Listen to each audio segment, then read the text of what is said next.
Adida Andri Saputra udah bisa dimulai. Ustaz Sahari udah dengar ya? Sudah Ustaz, sudah. Sudah jelas. Bisa dimulai nih ya? Oke, baik. Bismillahirrahmanirrahim. Assalamualaikum warahmatullahi wabarakatuh. Waalaikumsalam warahmatullahi wabarakatuh. Alhamdulillahirabbil alamin wassalatu wassalamu ala asyrafil anbiya'i wal mursalin wa ala alihi washabihi ajmain. Pemirsa, maaf ada kesalahan teknis karena petugasnya petugas baru yang biasa Pak Hendra ada tugas lain, jadi sedikit ada kendala. Tapi mudah-mudahan ini sudah bisa berlangsung dengan baik. Marilah kita bersyukur kepada Allah Subhanahu wa taala, hari ini kita masih bertemu dalam virtual sistem dalam rangka untuk membangun syiar Islam melalui channel Al-Wasliyah Sumatera Utara. Semoga Allah memberikan keberkahan kepada kita semua, kesehatan dan kekuatan dimanapun kita berada. Para pemirsa sekalian, acara kita adalah acara Majelis Dakwah dan Komunikasi Pengurus Besar Al-Jamiatul Wasliyah menyapa warganya baik di Indonesia maupun di berbagai negara.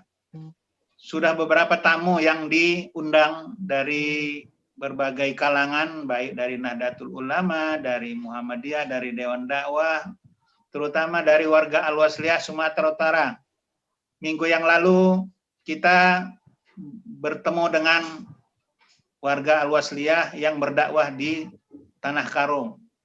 Nah, minggu ini kita bertemu dengan para dai kita yang berada di Toba Samosir. Ini daerah minoritas Muslim. Tentu kita ingin mengetahui apa yang terjadi di sana, bagaimana kegiatan dakwah di sana. Biasanya acara kita ini diadakan hari Sabtu. Karena hari Sabtu itu penuh dengan kegiatan baru, maka kita adakan hari Kamis jam 13.15.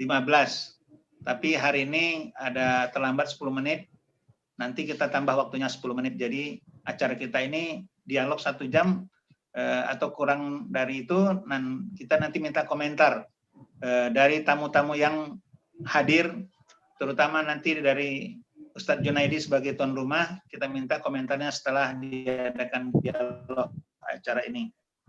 Baiklah, hari ini sebenarnya tamu kita ada 2, satu Ustadz Sahari, yang kedua Ustadz Sopian Siagian. Tapi dari tadi saya coba menghubungi Ustadz Sopian Siagian, belum ada. Apa udah hadir ya Ustadz Sopian Siagian?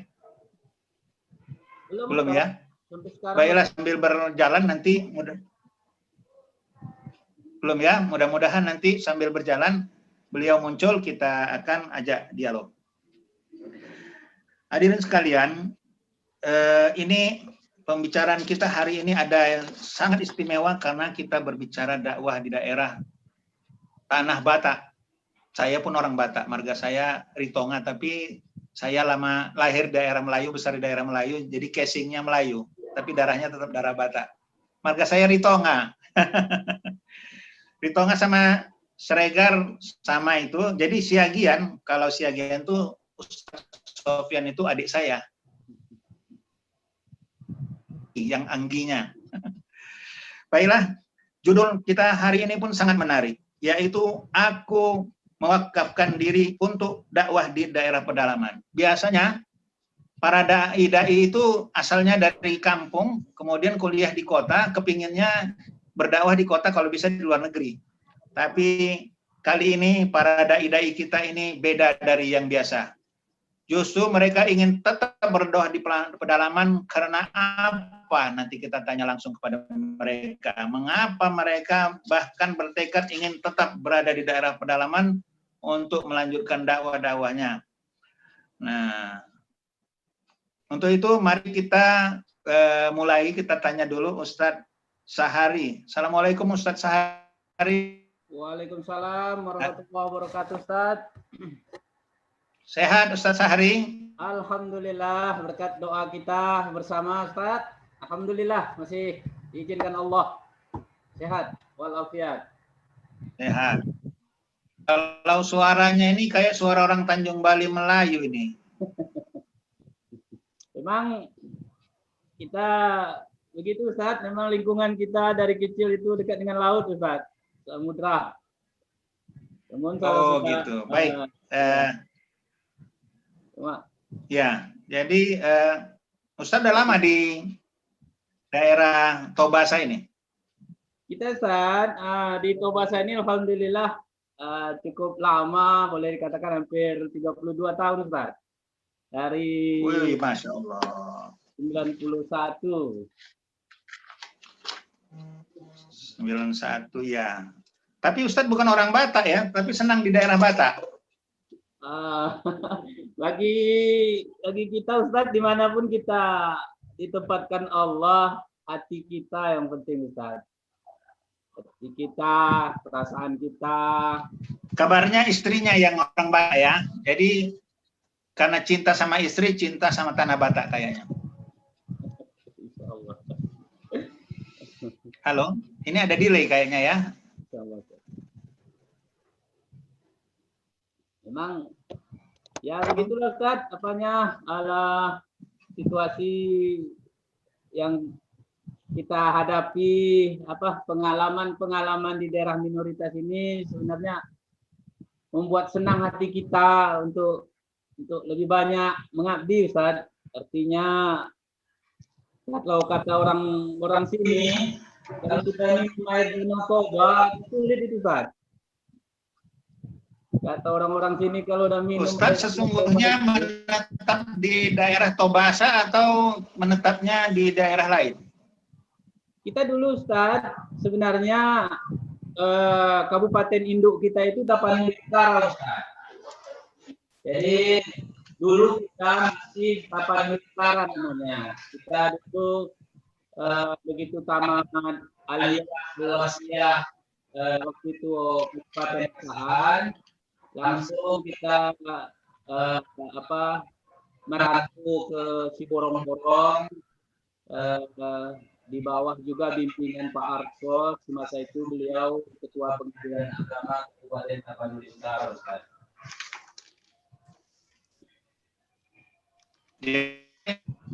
Menetap apa pergi pulang dari tempat tinggal yang sebenarnya di mana sih?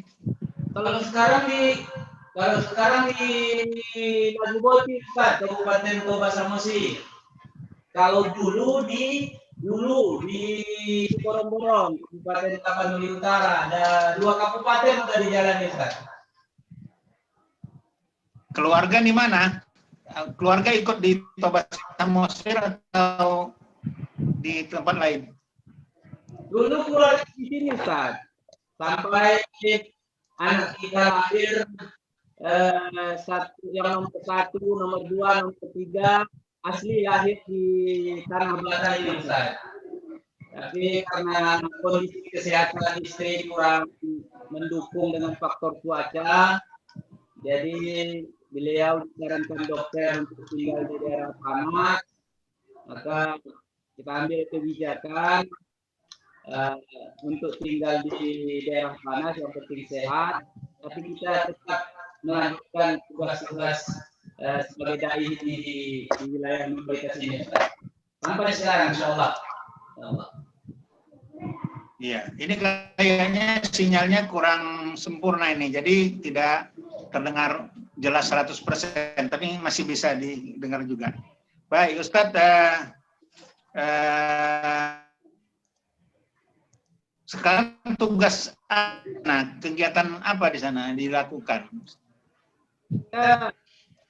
Tetap sebagai dai di bawah dengan kumpul rekan-rekan yang ada di sini.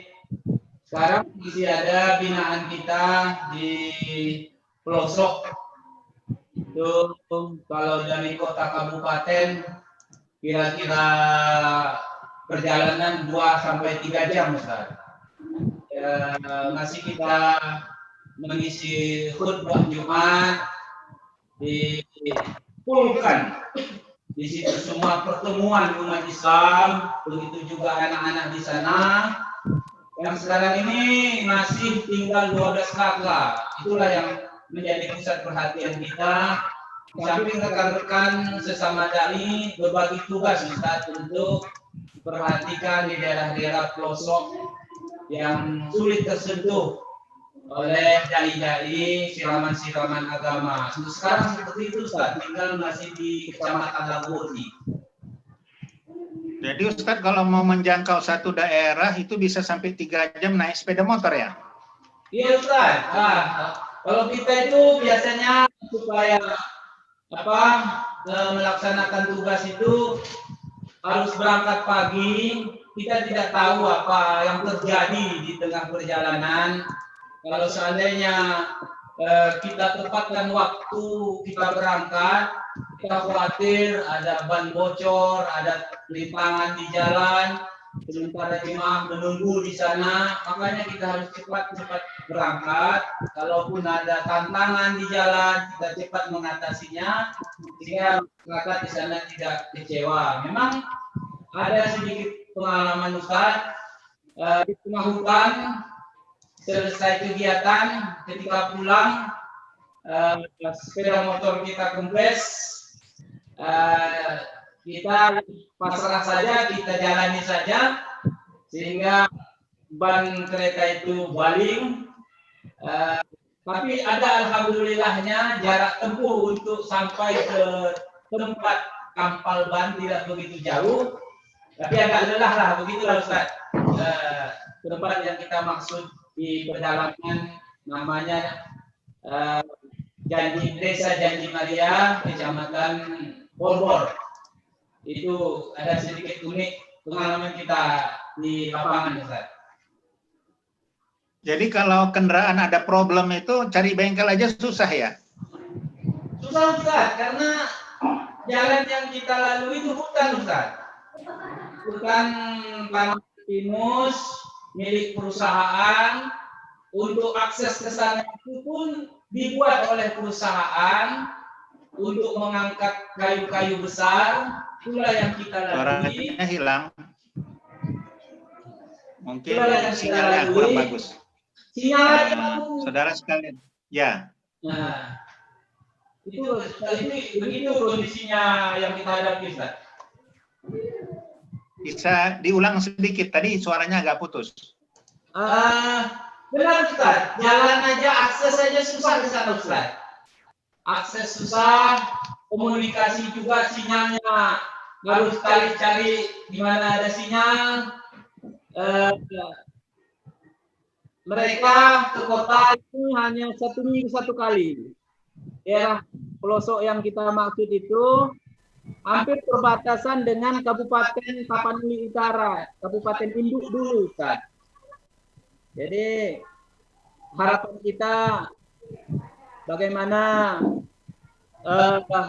solusi untuk daerah kami yang minoritas ini sehingga masyarakat kami benar-benar cerdas dalam agama ini. Itulah harapan kami di daerah minoritas ini atas Zoom pertemuan ini Ustaz. Luar biasa ini. Itu orang biasanya ya jadi ustadz, belajar, dia mungkin dari kampung, dari desa, belajar ke kota, setelah jadi dia mau menetap dakwah di kota. Kemudian kalau bisa keluar negeri lagi. Jarang dia mau ke kampung. Ustadz ini udah mengalami kesulitan banyak di kampung, justru kepingin mau tetap di pedalaman, berdakwahnya nggak mau ke kota. Ini suatu luar biasa. Kenapa kira-kira Ustadz kepingin tetap bertahan dakwah di daerah pedalaman? Bagi pribadi kita Ustadz, misalnya kehadiran kita di sini benar-benar sangat-sangat dibutuhkan oleh masyarakat Ustadz. Jadi seandainya kita lepas mereka, ada rasa berdosa bahwa kita membiarkan mereka di tengah-tengah mereka yang butuh ceramah rohani, di tengah-tengah mereka yang setiap hari petani, tapi anak mereka kadang baca Quran pun mereka tidak mampu mengajarinya. Kalau hal-hal yang seperti ini kita tinggalkan Ustaz, maka bagaimana rasa tanggung jawab kita? Apakah hati kita tidak bicara? Apakah kita tidak merasa bagaimana mereka ke depan? Di tempat kita itu Ustaz, daerah pelosok itu ada 45 kakak Ustaz. Tapi yang bertahan hanya 12 kakak. Maaf, saya potong dulu.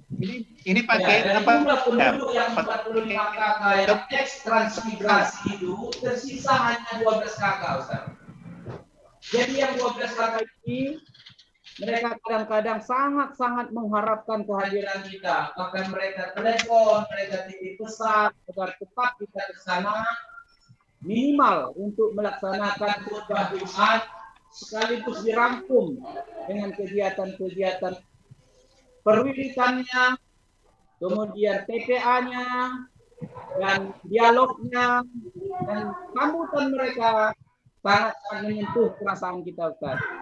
Begitulah yang kita rasakan sehingga kita sulit untuk melepaskan saudara-saudara kita yang di daerah-daerah pedalaman yang minoritas ini Ustaz. Kalau di kota mungkin tantangannya berbeda dan solusinya juga banyak. Dai-dai kita banyak di sana. Kualitas ilmu, kajian ilmiah banyak. Di sini yang kita ajari adalah mengenal alif, mengenal ba. Begitu anak itu bisa baca Quran, kita nyetes air mata kita Ustaz. Hanya itu yang kita sampaikan. Paling-paling nanti bagaimana melaksanakan ibadah sholat, bagaimana fardu kifayah, mereka tidak tahu apa itu perbedaan-perbedaan itu. Yang penting bagi mereka ada dai, ada yang menyuluh mereka, ada yang membimbing mereka, apalagi dalam hal masalah fardu kifayah. Saya pikir untuk sementara itulah yang kita alami sehingga kita sulit untuk melepaskan tanah minoritas ini, walaupun seperti yang Ustadz bilang kita ini Ustadz, dari nanti kita Melayu Asahan Ustadz. Nah, kita ini asal dari Melayu Batubara, tapi ya keluarga juga mendukung untuk kita terus, insya Allah, mohon doa Ustadz kita agar kita tetap istiqomah di daerah perjuangan kita di daerah minoritas khusus di Tobasa ini Ustaz. Ya, baik. Sayang Ustadz, informasinya bagus sekali, tapi penerimaan kami tidak gitu jelas. Kadang-kadang muncul suaranya, kadang-kadang hilang.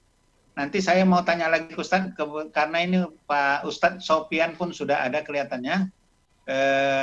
Saya mau ke Ustadz Sopian dulu, nanti akan kembali ke Ustadz Sahari ya. Ustadz Sopian, Assalamualaikum, udah bisa ini? Halo. Halo. Ustadz Sopian ada?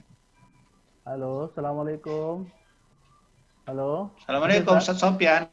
Waalaikumsalam warahmatullahi wabarakatuh. Sehat Ustadz Munaim? Suaranya kurang jelas. Kurang jelas Ustadz ya? Ya, ini Ustadz Sopian ya? Ini di Tobasa lagi hujan Ustadz. Jadi sinyalnya agak-agak hilang-hilang simbol.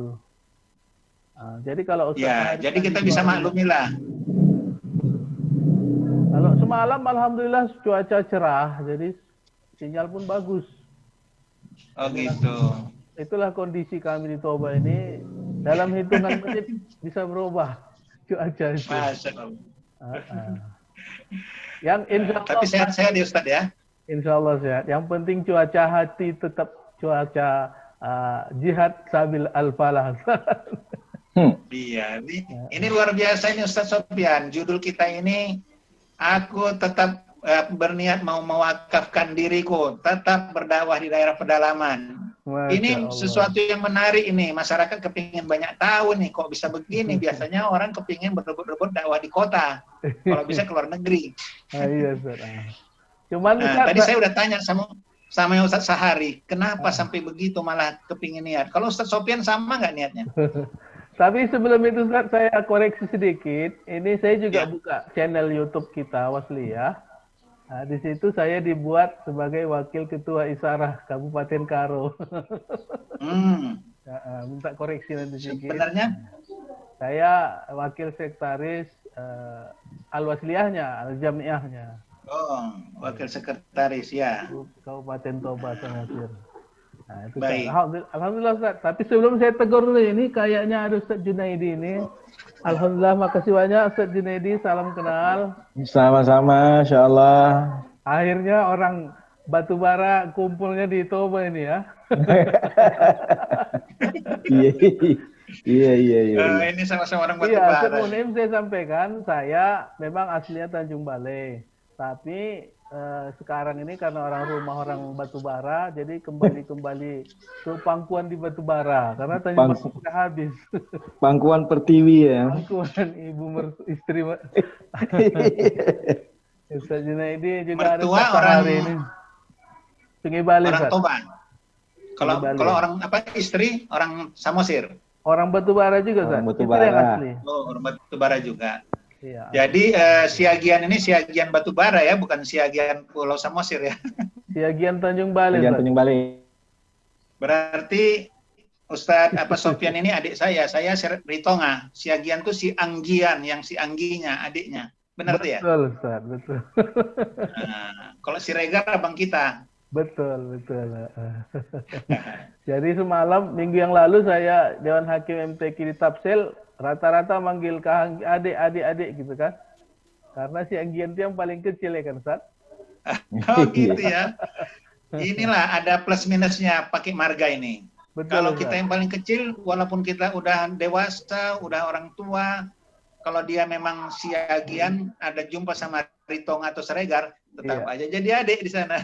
Iya, cuman masalahnya pulangnya nggak diongkosi juga, Ustaz. Nah, manggil adik tapi nggak dikasih ongkos bontotnya kan, nggak enak. Iya. Kalau adik boleh minta ongkos betul. gitu. Berharap ya. Kalau diam-diam aja pura-pura nggak tahu abangnya. Masya Allah. Tapi sebelum lebih jauh si nih, Ustaz, abang, saya mau tanya Ya. juga, Ustaz, posisi Ustaz Munim ini sekarang di Jakarta atau di Frankfurt ini, Ustaz? saya udah pulang dari Frankfurt. Sebelumnya saya di Frankfurt udah 2 tahun lebih. Sekarang sudah pensiun. Udah dipulangkan. Di Jakarta sudah Alhamdulillah. mulai 1 Desember. Udah dipulangkan Kalau dari dulu saya Frankfurt. dakwahnya sambil kerja. Sekarang kerjanya udah nggak lagi, saya mau dakwah saja. Masya Allah. Dan Saya saya baru pulangkan. bersyukur itu, Bangkan. ya saya bersyukur ini dengan Ustadz Junaidi ini kita mengelola acara menyapa warga Al-Wasliyah di daerah untuk Sumatera Iya. Utara. Walaupun saya base-nya di Jakarta, saya bisa bertemu dengan berbagai daerah. Sudah Iya. ke orang Medan, kemudian kemarin orang dari Perbaungan, orang dari mana ya? Setelah Karo. Pakem mana itu namanya? Karo ya, Karo. Gagal. Kemarin Karo, sekarang ke Tapanuli Utara, luar biasa ini, bisa keliling Sumatera. Iya. Inilah salah satu hikmah COVID, ada COVID. Zoom. Iya, Ustaz, betul, Ustaz, betul. Baik, Ustaz Sofyan, saya mau tanya nih, Ustaz Sofyan Ustaz. udah berapa lama ini berada di Pulau Samosir ini? Dalam rangka apa di sana? Tapi sebelum saya jawab, saya minta izin juga sama Ustaz Sahari nih, karena beliau senior saya, Ustaz.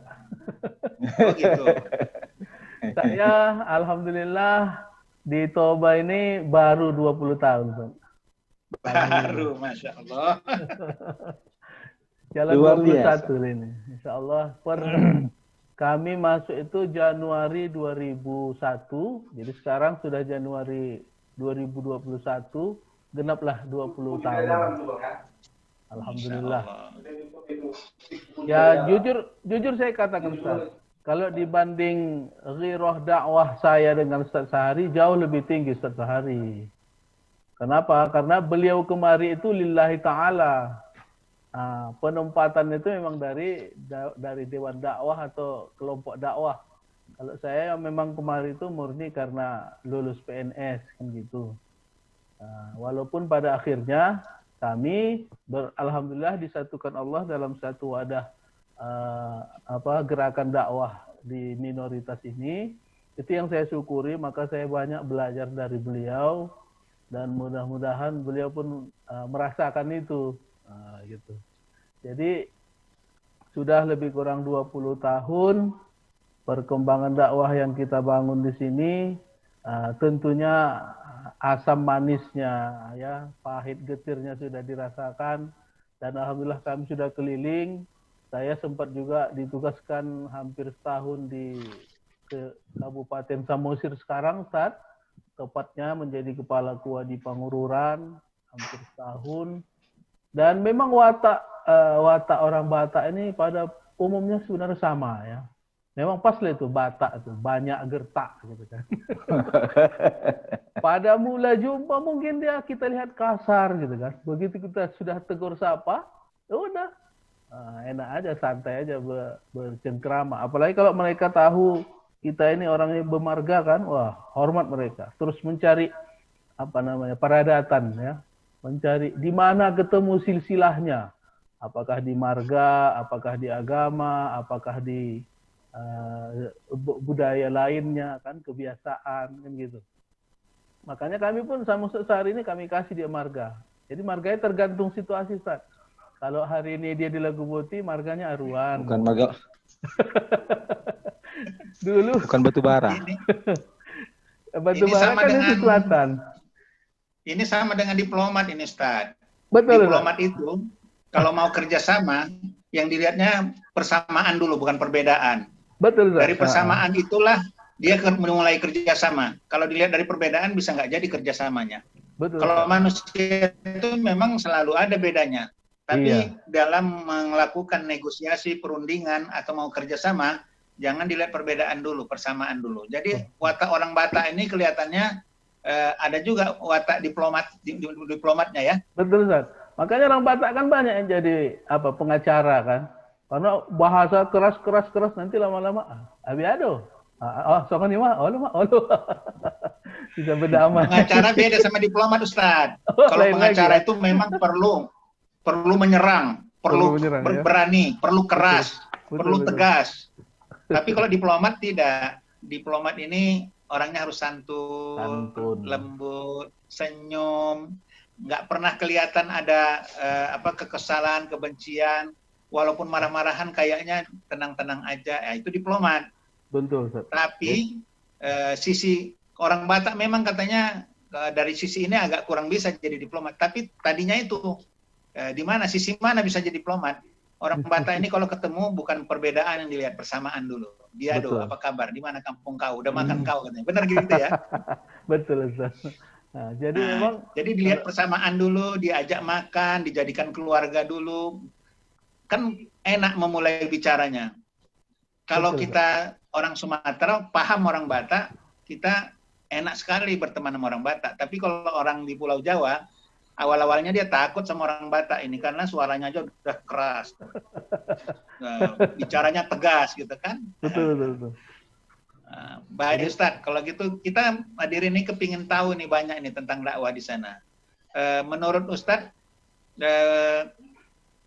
di sana pendakwah itu cukup atau kurang? Pendakwah Islam. Berdasarkan data kami di sini, saya kebetulan kan kepala seksi Bimas Islam di Kemenak Probasa. Jadi data kemasjidan dan musola itu ada sekitar 42 masjid musola. Kalau dari segi jumlah, kuantitas dai, saya sangat merasakan kekurangan. Ya, apalagi yang mumpuni nilai keagamaannya ya. Makanya sampai hari ini, kalaupun ada kawan-kawan kita yang kita beri penempatan sebagai penyuluh honorer, itu hanya pertimbangannya dia berada di lokasi. Yang kedua, dia putra asli. Yang ketiga, apapun ada pada dirinya, dengan segala daya upaya kita upayakan penambahan. Ya, seperti ini, Zoom ini kami sering lakukan saat untuk menyampaikan kajian-kajian keagamaan, apa yang perlu dibahas, termasuk permasalahan khilafiyah, apakah itu layak dikembangkan atau cukuplah sebagai penyuluh memahaminya dan menyimpan hal itu, jangan sampai menjadi bara api dalam sekam gitu ya. Karena kondisi kita di daerah minoritas ini kelemahannya di situ, Ustaz. Pembinaan keagamaan itu kan tidak kita perdapat secara langsung dari para ulama ya, hanya melalui dai-dai yang terkadang resiko menjadi dai ini kan, kalau dia dai penempatan, mungkin ada satu kajian yang disampaikannya, tapi tidak tuntas, lalu dia ditarik oleh yang menempatkannya. Nah, ini kan harusnya berkesinambungan. Nah, ini permasalahan yang sering terjadi. Alhamdulillah itu semua bisa kita counter, kita hadapi, tentunya dengan kerjasama kawan-kawan, baik itu penyuluh maupun para kepala KUA. Yang ini kita harapkan kerjasamanya sangat sekali. Apalagi kayak model Ustadz Sahari ini, beliau ini boleh saya bilang Ustadz, sebagai juga merangkuk kepala KUA, dari ujung tombaknya. Panglima dakwah namanya. Iya. Belum turun SK, orang ini sudah ada di tempat. Nah, bayangkan Ustaz. Nah, itulah, Masya Allah. Padahal untuk menuju satu tempat itu bisa 3 jam, 4 jam naik sepeda motor ya? Bahkan lebih Ustaz, kalau cuaca tidak baik, licin, jalan bukan hanya batu-batu yang dihadapi, jurang Ustaz. Ya jurang Allah. dihadapi. Jadi Jazakallah resiko kerja itu sangat tinggi sekali. Maka kemarin waktu beberapa tahun lalu kita dari Ormas baik IKADI maupun IPKO ada kerjasama untuk ini BPJS Ketenagakerjaan, Ustaz. Saya sudah sangat bangga, terima kasih dengan kawan-kawan dari Bank Sumut. Saya pikir itu dilanjutkan, rupanya cuma setahun mereka kasih garansi untuk para dai. Habis tahun disuruh bayar sendiri, habis. Harapan kita kerjasama seperti ini bisa berlanjut supaya menopang jaminan kesejahteraan kawan-kawan para dai ini kan gitu, Ustaz. Iya. Ternyata Ustaz. Oke, karena Ustaz bicara itu saya tanya kesejahteraan Ustaz ini. Di sana kan ada dai itu memang sudah pegawai negeri. Jadi kalaupun dia nggak dapat uang dari dakwahnya, sudah ada punya pegangan dasar dari gajinya. Tapi kalau memang di sana hanya jadi pendakwah, nggak punya pegangan dasar, itu jaminan hidupnya dari mana, Ustadz? Biayanya? Selama ini yang kita lihat, kalau dia katakanlah non PNS ya, atau non instansi lembaga dakwah, melihat memang partisipasi masyarakat setempat, Ustaz. Makanya yang begini-gini kita pantau, alhamdulillah mau pula mereka ikut bergabung dengan kita masukkan ke grup penyuluh yang ditanggulangi oleh Kementerian Agama. Tapi itu pun kan sangat minim sekali, Ustaz. Cuma 1 juta sebulan. Sementara kerjanya begitu menanggung jawabi kehidupan masyarakat. Jangan sampai terlibat dengan kebiasaan buruk. Barangkali ada kebiasaan dulu dia mabuk misalnya kan, berjudi, dan ini yang disampaikan mereka bagaimana merubah situasi ini kan. Jadi saya pikir kalau Al-Wasliyah sebagai lembaga kita ke depan juga bisa ikut andil, alhamdulillah sekali, Ustaz. Saya sangat suka, sangat mendukung. Kalau bisa memang dai yang diturunkan kemari, seperti juga lembaga-lembaga dakwah yang lainnya. Tak masalah kita buat sistem kontrak setahun atau 2 tahun. Kami dari sini insya Allah akan menyiapkan fasilitas tempat dan sasaran dakwah yang jelas tempatnya insya Allah ada. Karena setiap menyiapkan sama nazir masjidnya ada 1 atau 2 kamar untuk tempat pengajian atau tempat apa istilahnya marbot gitu, Ustaz ya. Nah, itu. Jadi mudah-mudahan melalui wadah. Iya, Ustaz. Saya ada niat kalau keadaan agak lumayan nanti mau turun ke Tanah Karo, kemudian lanjut kalau bisa ke Tapanuli Utara. Bisa nggak Ustaz? Kira-kira 2 mingguan sana keliling. Alhamdulillah, insya Allah, Ustaz. Kita tidak sebut fasilitas. Harus didampingin ya. Ketua Majelis Dakwah nih. Iya, kalau kita sebut fasilitas, nggak berani kita menjamin fasilitas diplomat, kan? Bukan gitu. Ini dulu saya umur 16 tahun sudah ke Tanah Karo saya dakwah di daerah Siberteng. Dan saya masih punya hubungan emosional dengan desa itu, tahun 76 itu, Ustaz. Nah, Jadi sekarang tahun 2020 saya pensiun kepingin turun lagi. Turun ke Karo dulu. Saya udah janjian sama Ustadz Arifin Anwar AA. Nanti dia yang mengatur perjalanan.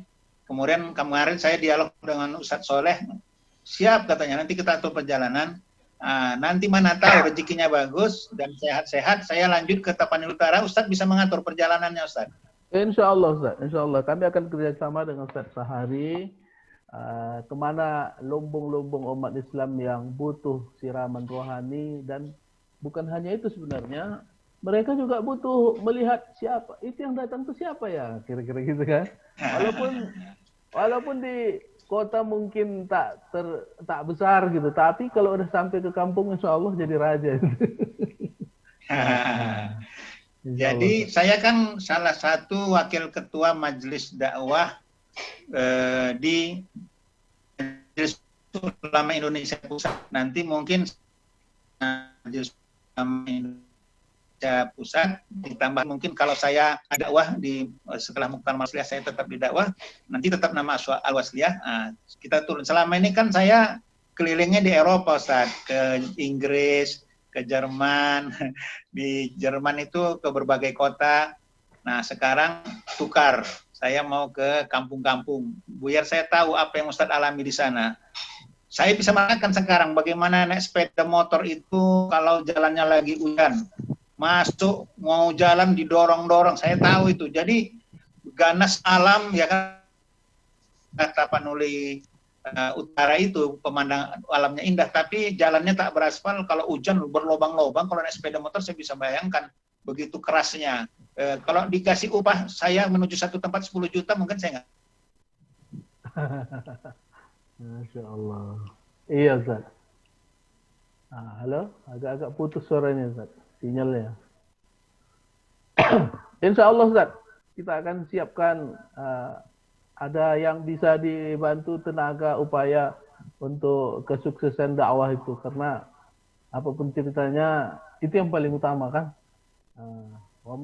Siapa yang, apa kata Allah Subhanahu wa taala, orang-orang yang memuji, waman ahsanu. Halo, mungkin putus sama Ustaz ya. Orang Jakarta kena corona itu suaranya. Oh. Masya Allah. Ustaz, kalau Ustaz Junaidi ini posisi sekarang di Batubara, Ustaz ya? Saya di Medan. Posisi Medan. saya Ketua Majelis Dakwah PW Wasliyah Sumatera Utara. Oh, sama Ustaz Asari juga ya? Asari.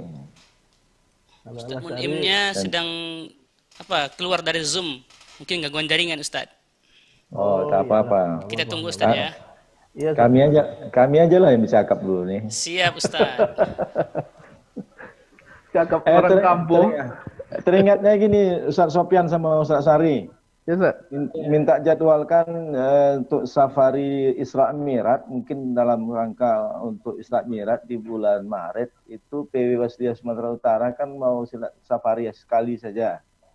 Tapi kalau bisa, ini memang adalah kerja dakwah untuk tahunan yang dalam rangka peringatan Hari Besar Islam, baik Maulid, Isra Mi'raj. Kemarin Maulid di daerah perbatasan antara Aceh dengan Langkat. Nah, kami coba untuk komunikasi kemarin sama Ustaz Asari bahwa Ustaz Sahari untuk safari dakwah Isra Mi'raj untuk di Tobasa, daerah mana, yang penting Majelis Dakwah dan pimpinan wilayah Wasliyah Sumatera Utara coba untuk berkolaborasi untuk melaksanakan dakwah di sana untuk Hari Besar Islamnya. Nah, setelah itu nanti kita buat langkah-langkah program apa yang bisa dijadikan semacam sinergitas yang bilang Ustaz Sofyan tadi, daerah-daerah yang butuh dai, ya, kita kan betul. Juga butuh data dan butuh situasi dan keadaan yang mungkin barangkali ini juga akan kita lakukan program rutin. Jadi coba nanti tah di masjid lah, nggak usah di lapangan, di masjid. Mudah-mudahan situasi kita juga dalam keadaan normal ataupun biasa saja, sehingga masyarakat, wabil khusus masyarakat Muslim seluruh pengurus lah, pengurus daerah, wasliyahnya, dan seluruh pejabat instansi yang mungkin barangkali bisa juga dihadirkan bersama. Kan kita buat juga zikir doa, kemudian penyampaian hari Isra Mi'rajnya, ceramah Isra Mi'rajnya, tabligh akbarnya lah kita bilang, supaya juga menyatukan langkah juga di situ.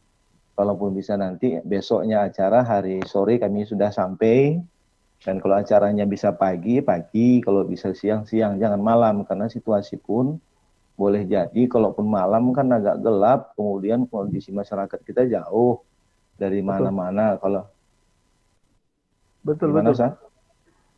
Memang kami pun kalau buat kegiatan hari besar di wilayah Toba ini siang kan. Siang ya? Iya, kalau malam itu udah susah mengumpulkan orang. Cuman Ramadan aja malam. Iya. Ya, Insya Allah nanti. Insya Allah nanti sama Ustaz Sahari nanti kami koordinasi mana titik dakwah yang akan kita buat untuk kegiatan hari besar ini. Mantap ini Ustaz. Iya. Kalau bisa kan kita kan bawa ustadz juga ini dari pengurus lah kita bilang dari Medan. Kalau bisa kan antara jarak pemberhentian atau persinggahan pertama ke lokasi tempat tujuan di mana acara itu dilakukan. Ya kalau bisa napak tilas dibuat, barangkali 1 jam perjalanan napak tilas sambil jalan-jalan tengah hutan menuju lokasi tempat acara. Kita mau juga tes mental uji nyali kepada ustadz-ustadz Medan ini, jangan banyak kali menyampaikan komen sehingga apa yang kita buatkan nanti itu dia rasakan bagaimana. Ya. Ustadz Mun'imnya sudah kembali bergabung Ustadz. Alhamdulillah. Assalamualaikum. Waalaikumsalam warahmatullahi wabarakatuh. Ini ada masalah sinyal ini. Iya, Ustaz. Saya pindah ini dulu, tempat duduk. Nah. Maaf tadi saya jadi terputus, tapi kayaknya udah berlangsung dialog langsung sama Ustadz Junaidi ya. Iya. Saya bilang gini tadi, Ustadz Mun'im. Ya. Kalau Ustadz Mun'im turun Jakarta mau ke Karo dan langsung ke Tobasa, harus singgah dulu ke PW Wasliyah Sumatera Utara, minta rekomendasi dari majelis dakwahnya. Iya, betul. Kalau itu tidak, kan sebelum berangkat udah siap duluan. Oh, iya. Pino banget. Minta rekomendasinya dari sekarang. Udah live lagi seperti ini kan berarti minta jawaban langsung, boleh apa enggak nih? Ya, boleh. Cuma diajak juga lah di abang yang satu nih. Oh, justru saya dengan bahagia kalau gitu nanti kita pinjam mobil PW Al-Wasliyah Sumatera Utara. Udah punya mobil kan? Punya mobil majelis dakwah, Bang. Siap kita lakukan. Majelis dakwah sendiri punya mobil ya? Ya, punya. Makanya kami jalan-jalan aja terus nih, Bang. Pantas. Kalau gitu, kalau nggak ada nanti kita minta sama gubernur. Gubernur udah kasih, wakil gubernur udah kasih, ambulan sudah. Oh udah. Berarti malah mobil dakwah bisa sama ambulan malah ya. Kalau ada apa-apa ambulannya pun ada siap belakangnya. Iya. Dari diplomat yang belum turun kayak ini. Jadi saya begini nih. Saya kepingin menunjukkan kepada masyarakat bahwa pendakwah itu tidak hanya orang yang ada di pesantren saja, tapi diplomat pun harus berdakwah. Oh iya. Nah. Tadi saya bilang gini Ustadz, sama Ustadz Sofyan sama Ustadz Sahari, ketika nanti orang Ustadz Mun'im turun ke daerah Karo maupun Tobasa, saya bilang sama Ustadz Sofyan, ketika ke lokasi dakwah yang ditempatkan di mana tempat arahnya untuk berdakwah, kita napak tilas dulu 2-3 jam menyampaikan jalan kaki menuju tempat di mana kita berdakwah. Jangan naik mobil lagi, naik mobil udah paten kali orang tuh. Kita jalan.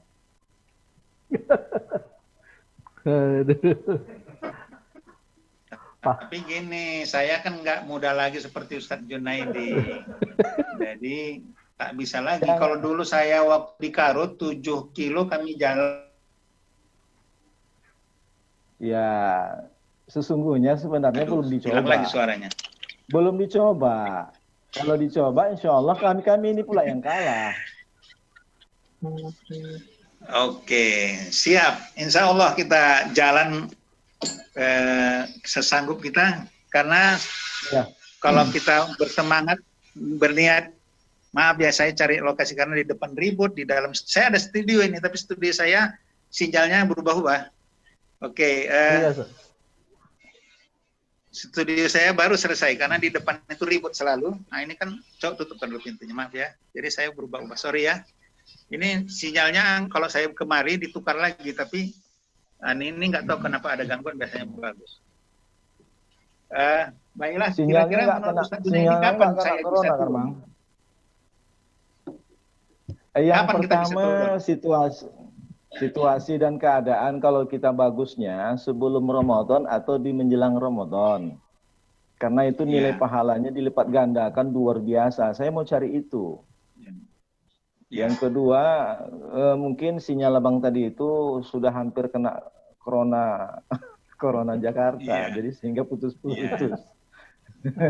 Jadi Ustaz Junaidi ini udah confirm aja nih ya, karena saya memang sudah pensiun dan saya niatnya memang mau dakwah fokus. Confirm aja nih ya, sekarang Ustaz Junaidi coba kita atur perjalanan mulai dari Medan. Nanti di Medan pun kita mulai udah dakwahnya, safarinya, ketemu dengan Majelis Ulama Sumatera Utara. Saya dulu pun begitu, ketemu Majelis Ulama Sumatera Utara, kepemimpinan Al-Wasliyah Sumatera Utara. Jumpa kalau perlu kita dakwah di masjid rayanya untuk syiar Islamnya. Nanti baru ke Karo kita naik, di Karo juga begitu, kita jumpai bupatinya, kita jumpai muspidanya semualah. Kita datangi majelis ulamanya, kita adakan tabligh akbar nama Al-Wasliyah, sambil membesarkan nama Al-Wasliyah juga, sambil menunjukkan bahwa komitmen Al-Wasliyah memang salah satunya berdakwah. Nanti kita keliling, menetap kita barangkali selama 2 minggu atau 3 minggu di Karo, baru pindah ke Tapanuli Utara. Di sana pun 2-3 minggu. Kalau saya udah oke, karena saya kepingin merubah perjalanan dari Eropa ke daerah seperti ini. Kalau Ustaz Junaidi yang barangkali nggak tahu saya, siap nggak? Kemana langkah Majelis Dakwah Pengurus Besar siap untuk mendampingi? Alhamdulillah. Ini didengar ya sama Ustaz Sahari, sama Ustaz Sofyan ya, jadi saksi dunia akhirat. Betul, Ustaz, betul. Nah, mudah-mudahan mundur. Jadi perkiraan bulan berapa itu kira-kira Ustaz Junaidi? Kalau kondisi seperti itu yang Abang bilang, kondisinya paling katakanlah 1,5 bulan dalam proses perjalanan, kita habiskan dulu waktu, bisa boleh dicicil untuk bulan 3, untuk menjelang Ramadan ke Karo. Habis itu, habis Idul Fitri ke Tobasa. Boleh aja. Kalau sekaligus juga boleh, tapi habis Syawal.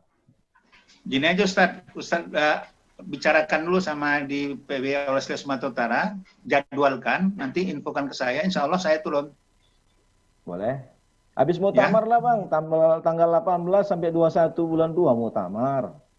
Muktamar ini nggak tahu kita jadi apa enggak, karena kondisi COVID seperti ini. Muktamar nggak muktamar kita jalan terus lah. Ya, boleh. Kita kan pertama kita orang Al-Wasliyah, walaupun tidak punya jabatan apapun nggak apa-apa, kita orang Wasliyah sudah. Yang kedua, saya dari Majelis Ulama nanti bisa atas nama Majelis Ulama turun ke daerah. Karena tugas kami ada 2. Ada tugas pokok yang ditugaskan kepada kami, mungkin saya untuk bidang dakwah luar negeri. Nanti saya ke Amerika, kemana Eropa lagi. Jadi di mana untuk ke daerahnya, sama Al-Wasliyah lah saya ke daerahnya, saya minta izin sama MUI supaya tugas saya walaupun di hubungan luar negeri, dakwah luar negeri, tapi saya juga boleh berdakwah di dalam negerinya. Boleh. Siap, insya Allah Bang, insya Allah. Nah, nanti kalau udah dibicarakan, kasih tahu info ke saya, biar saya ancang-ancang, insya Allah saya turun. Sekarang ini memang saya lagi memperkuat posisi pribadi, rumah saya udah lama ditinggal. Tapi insya Allah sebulan ini udah selesai ini, kembali lagi turun berdakwah. Kita mulai dakwahnya Medan, kemudian keliling Tanah Karo, kita masukin aja semuanya. Kita jumpai bupatinya, camatnya, nggak apa-apa semua. Saudara-saudara kita itu, kepala sukunya kita jumpai. Kita benar-benar dakwahnya bukan dakwah-dakwah sekedar datang pulang, enggak. Kita dakwah beneran, ke pemerintahnya kita berdakwah, ke kepala sukunya kita berdakwah, ke anak kecil kita berdakwah, ke orang tua pun kita berdakwah, ke rumah sakitnya pun nanti kita datang, kalau ada penjaranya kita masuk ke penjaranya, semua kita masuki, karena dakwah itu harus total dan menyeluruh. Jadi bukan pidato dari masjid ke masjid di mimbar ya Ustaz ya. Jalan kaki pun oke. Siap. Oke, kalau gitu ini udah confirm kita ya. Nanti saya di tanggal kita bicarakan lebih lanjut. Sekarang kita sudah sampai 1 jam sebenarnya, tapi karena tadi termakan 10 menit, masih ada waktu 10 menit dan sebagainya. Kita kembali ke Ustadz Sahari. Ustadz Sahari, udah dengar ya percakapan saya dengan Ustadz Junaidi. Memang tadi sama Ustadz Sopyan memang sudah niatan mau turun ke Tapanuli Utara supaya jangan kalian aja yang merasakan di sana penderitaan dan suka dukanya. Kami pun kepingin tahu bagaimana suka duka yang sesungguhnya. Sehingga kami kalau bicara nanti di pusat, bicara bukan hanya dengar kata-katanya, tapi kita melihat faktanya di lapangan. Mudah-mudahan ke depan kita berdakwahnya akan lebih hebat, lebih sistematis. Nanti turun ke sana itu bukan sekedar dakwah untuk masyarakat, tapi kita diskusi antar pendakwah. Mau bagaimana kita ke depan ini? Kita berdiskusi dengan majelis ulama, dengan Departemen Agama, Kementerian Agama. Kita harus sama-sama kompak. Jangan jalan sendiri-sendiri dan jangan ego sektoral. Tapi ini beban kita bersama, tanggung jawab kita bersama, kita sama-sama turun. Bagaimana respon dari Ustadz Sahari kira-kira?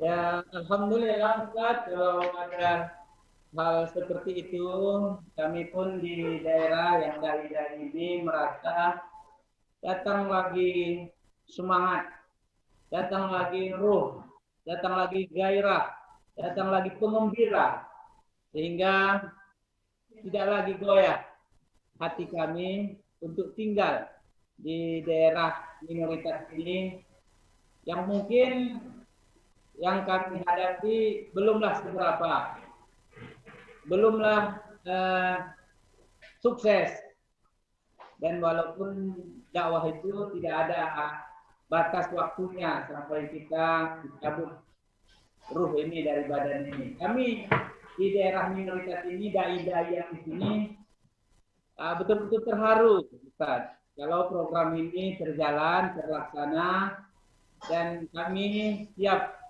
menyampaikan pesan-pesan ini kepada jemaah-jemaah kami di daerah yang kami bina, Ustaz.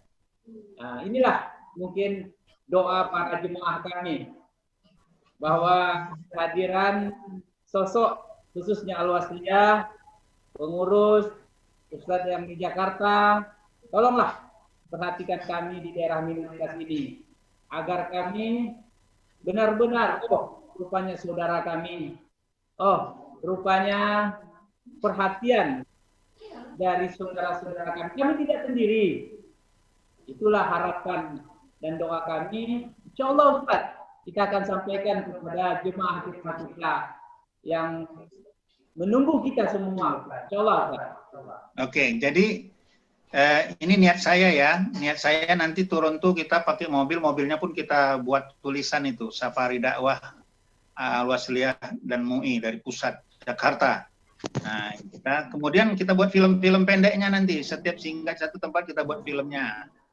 Tapi supaya ada dokumentasi resminya, nanti setelah itu kita bukukan. Jadi kalau bisa Ustadz Junaidi, kita bawa juga anak-anak muda yang bisa jadi kru-kru untuk filmnya, terus juga untuk penulisnya, sejarahnya, supaya ini perjalanan ini memang menjadi perjalanan sejarah. Tapi jangan sampai nggak jadi Ustadz, nanti Sahari sudah berharap-harap, Ustadz Sopyan sudah berharap-harap, tahu-tahu nggak jadi. Jadi kuncinya ada di tangan Ustadz Junaidi nih. Kalau Ustadz Munim besok turun, berangkat kita.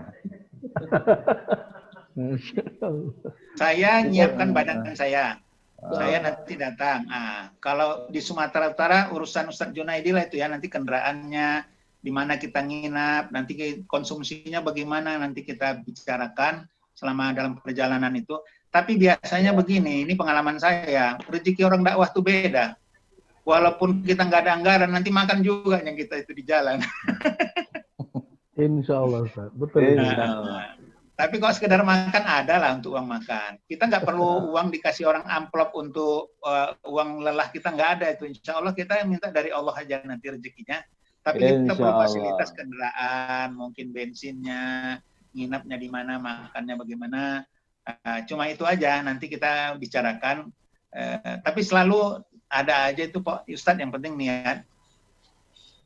Jadi Ustadz Junaidi, kita nanti benar-benar seriuskan ini ya, karena kita turun ini bukan sekedar dakwah ke kampung-kampung, tapi kita mau filmkan, kita tulis dalam buku perjalanan sejarah ini, kemudian dan ini adalah kerjasama MUI sama Al-Wasliyah, dan ini sangat serius. Kita bukan dakwah hanya untuk orang apa aja, tapi dakwah untuk pendakwah juga kita.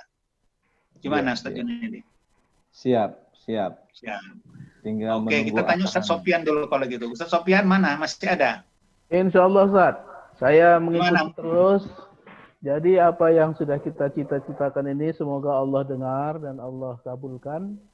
Apa yang kita harapkan sebagai, saya yakin sekali Al-Wasliyah ke depan khususnya di Sumatera Utara ini sudah sangat jauh lompatan Ustadz, maju ke depan.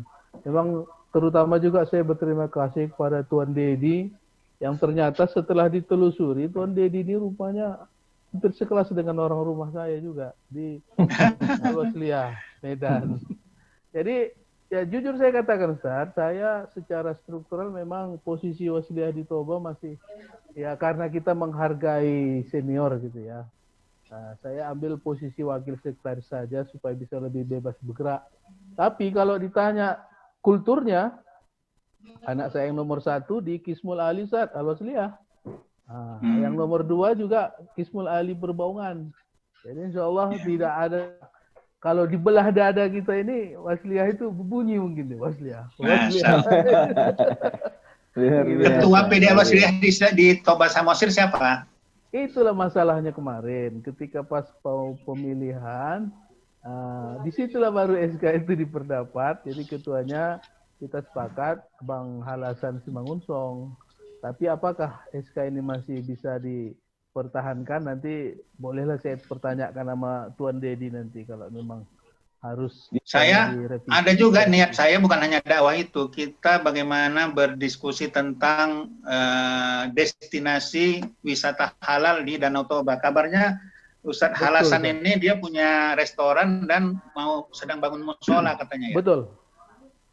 Iya. Nah, jadi kita iklankan nanti nih supaya orang Wasliyah ke sana itu mendatang ke restoran dia, dan kita yang lain-lain ke Majelis Ulama pun kita iklankan nanti supaya ketika orang datang ke Danau Toba, mereka bisa sholat karena ada musola, mereka bisa dapat makanan halal, dan itu menguntungkan bagi masyarakat setempat karena makin banyak nanti pengunjungnya.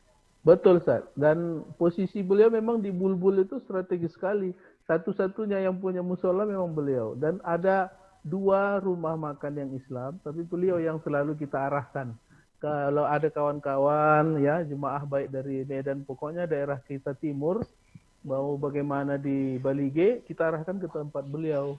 Jadi alhamdulillah kerjasama itu sudah lama kita bangun, dan seperti yang Ustaz katakan tadi, kita akan ikut memblow up beliau lah, supaya selain sebagai putra daerah juga untuk menjaga pangan apa tadi, wisata halal itu Ustaz. Wisata halal, ya. Iya, di mana di sini di kawasan kita di Toba ini masih ada sekelompok masyarakat yang tidak paham itu, terutama yang non-muslim ya. Perlu kita jelaskan itu, saya dengar juga itu. Betul. Tapi jangan khawatir, Ustadz Junaidi nanti mau nanam saham di sana, insya Allah. Mantap.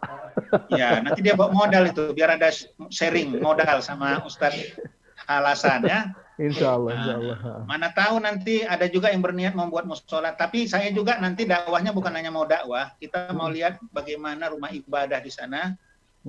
Kalau bisa kita mensugesti orang, setiap tempat ada rumah ibadah muncul, ada orang yang mewakafkan tanah, ada atau paling tidak bangun musola atau masjid yang udah mau tumbang kita perbaiki. Jadi kita turun nanti itu bukan sekedar mau dakwah ceramah di masjid aja ya Ustadz Junaidi ya, tapi kita juga meninjau masjid, meninjau madrasah, bagaimana kegiatan pendidikan agama di sana, dan bagaimana kerjasama antar para dai-dai, supaya turun kita itu maknanya ekstra, bukan satu sekedar dakwah, bukan, tapi ada sejarah nanti kita tulis, ada film yang kita buat, kemudian ada masjid yang kita bangun atau kita rehab, ada orang yang kita Islamkan. Nah, perjalanan ini benar-benar perjalanan, bukan perjalanan biasa, tapi luar biasa. Sambil mau merasakan bagaimana Ustadz Sahari sehari-harinya bagaimana Ustaz Sofyan sehari-harinya. Dan tadi Ustaz Junaidi udah nantang saya, jalan kita 3 jam katanya. Oke, siap. Ya Ustaz Junaidi, kita rampungkan ya rencana ini benar-benar. Jadi ini yang dakwah ini kan diplomat, udah biasanya udah ke 5 benua jalan. Nah ini mau ke benua Danau Toba. Danau terbesar ketiga di dunia. Ya, kita nggak punya tamu nih yang lainnya. Saya mengundang beberapa tamu. Mungkin tadi agak terlambat mulainya, jadi nggak kelihatan tamu-tamu lain. Kalau ada, saya mengajak dialog ini. Ada, tadi saya nelpon Pak Harso. Yang pertama mohon. Ya. Pak Asro. Pak Arso itu buya kami itu, Ustaz. Iya ada, nggak ada ya Pak Arso ya? Asro. Oh, nggak tahu saya. Arso ya. Kalau bisa dihadirkan, alhamdulillah sekali Ustaz. Itu guru besar Toba itu Ustaz. Nah, kalau nggak bisa nanti saya coba Pak Junaidi hubungi beliau, kita ajak ngobrol PB Al-Wasliyah menyapa warganya ya. Biar beliau kita ajak dialog tentang bagaimana dakwah di Danau Toba. Saya mau izin nih. Ya, Ustaz? Ya.